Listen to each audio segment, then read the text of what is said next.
Welcome back. Today we're going to take a look at the KGD logging winch. I bought this a couple of years ago now in order to get logs to the sawmill. So we have a small manual sawmill that we're using as a part of providing posts and columns and finished wood to the house that we're building. And obviously we're doing a lot of land clearing and things like that. So the logging winch really helps with a lot of aspects of just property management, trying to get logs moved from one piece of the property to the other, cutting down trees, and then bucking them up and getting them over to the sawmill are just some examples. So I thought it might be nice to take a look at this to kind of show you what it does. I'm in the process of burning some extra bush. There's the bonfire, and all the trees that we cleared out from this house site are now just sitting over here in a big pile. That's, I don't know, 200 feet long, something like that. Pretty deep, pretty high. So we're going to use a logging winch to pull out the really big trees, the long logs, and then we will use the tractor to just kind of come in here and get the brush and then just continue to burn it in the bonfire. And this will take, I don't know, a couple of months, 3 months of one day at a time here and there when I'm not doing something specifically on the house or it's a nice day for it. This is just part of what we need to do. There was a thought about just burning this whole pile where it was, but then there was the thought about burning down this ridge and the next ridge and the house we're building and all the other stuff. So we're going to do this in piecemeal, and quite frankly, the reason I'm taking out a lot of these longer logs and I'm moving to the other side of the property is because they're going to be good firewood. And we're going to probably have a wood stove in the house. It's still up for debate, but if we do, we'll have plenty of firewood, and if not, we'll have firewood for other things. But this is the KGD, the Koenigsweiser Gunther design logging winch. I got this at my local homestead store or whatever it was called in Madison. I think it was literally called the Homestead Store, as a matter of fact. And this is what they had in stock, and the owner was really up on them, and he talked to me for a really long time about them. He recommended this over a few other brands. I don't know about getting parts for them and things like that, but I've never had an issue with it yet. And honestly, this is a monster. So this thing is supposed to pull between 5,000 and 8,000 pounds. Tractor's only 2,500 or 3,000, and I knew that when I bought it, that it's a little bit oversized. But as long as I'm not pulling anything crazy, I should be fine. So let's take a look at a couple of things on here, just the basics. So it's got some legs, so when you take it off the tractor, you can set it upright.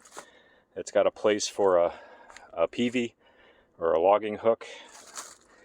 It came to me already bent, but that was fine. I got a little discount on it. The winch itself got a few hooks. Have a lot of nice just slots for choke chains.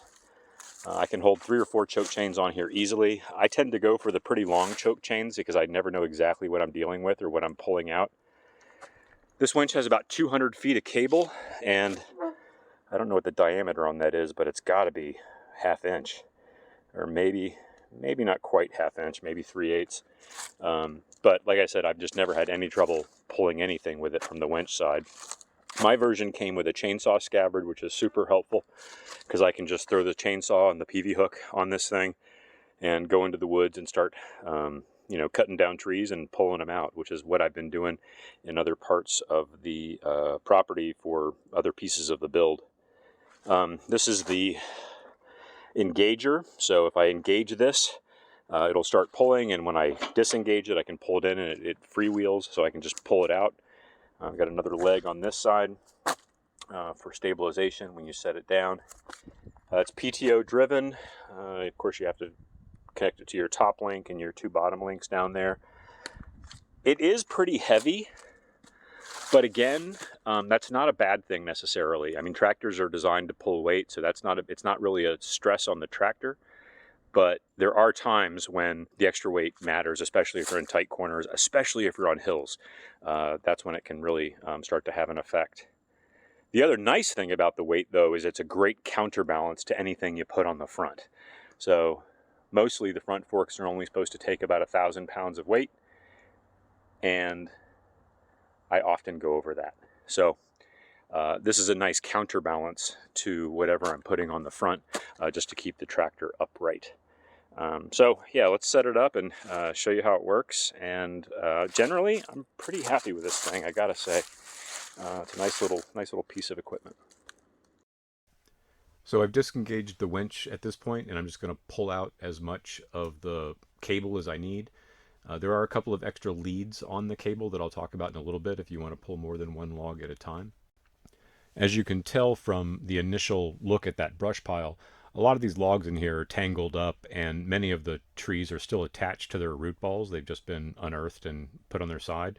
So what I'm really doing is just trying to chainsaw through some of the trees near the root ball, or at least in a good location so that I'm getting out a good section of the tree. So here you can see the choke chains are now around the tree section that I cut. So we just wrap them around and hook them, and then attach that chain to the lead from the winch. And then if you have a secondary lead, which I do in this case, you can choke a second tree and attach it to that lead, and it will pull both of the logs at one time. Like I said, I can pull up to a 4 at once, and I have often done that once I've cut them into 8 or 10-foot log lengths. But again, weight isn't really an issue. The issue when you're trying to pull more than one log at a time really has to do more with the topography of land you're trying to pull over, and whether they'll get snagged and things like that. Then once we engage the winch, you can see it just snaps that tree right out of the brush pile. I only got one of the two that I set up. The second one, it was a fairly slick log, didn't have much taper on the end, so the choke chain slipped off. So I'll go back and get that one a second time, which is what I'm doing now. And you just pull on the engager, and the winch will pull the log out, and you're done. I'll go down there with a chainsaw and cut those into sections so that I can then just pick them up with the grapple and move them to the other side of the property. I've talked about the grapple a little bit on other videos. It's just amazing. Here the logs aren't quite staggered correctly, so I'm just going to slide one over. Normally I could just carry them the way they were. It wasn't a problem, except that my driveway is limited by 2 trees that are about 14 feet apart, so I just have to be aware of how I'm carrying a load when I'm taking it to the other side of the property. So doing it this way, over the course of an afternoon, I was able to get rid of about 5 or 6 trees out of this pile, and then scooped up a fair amount of brush and was able to get that burned. You can't tell too much because of the work I did already before I showed the initial pile, but got a good portion of it moved. There's more space between the house and the pile now, and starting to see the earth underneath. And so yeah, it'll still take some time to finish up, but the winch and the grapple are just enormously helpful. I can't imagine how long or how even I would attempt this in any sort of efficient way without these pieces of equipment. Hope you liked getting a closer look at the winch and the grapple. If you have any questions, let me know. See you next time.